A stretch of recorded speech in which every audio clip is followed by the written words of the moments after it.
সাধারণ সম্পাদক রাজীবাসন বিপ্লবী সহ সভাপতি বিভিন্ন সাংগঠনিক সংগঠক নজরুল হাসান সহ কেন্দ্রীয় সংসদের নেতৃবৃন্দ, ঢাকা মহানগর উত্তর দক্ষিণের সকল পর্যায়ের নেতৃবৃন্দ, এই সমস্ত মিডিয়া ভাইরা আমাদের এই কর্মসূচি থেকে আপনারা অনুরোধ করেছেন, তাদের সকলকে ধন্যবাদ জানাচ্ছি। আপনাদের প্রতি কৃতজ্ঞতা প্রকাশ করে আজকের এই বিক্ষোভ সমাবেশ শেষ করছে।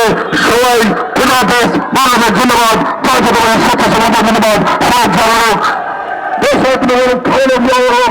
আমাদের প্রাণের নেতা বাংলাদেশের 11 কোটি মানুষের হৃদয় তারেক রহমান। ধন্যবাদ, ধন্যবাদ, সকলকে রাষ্ট্রপতি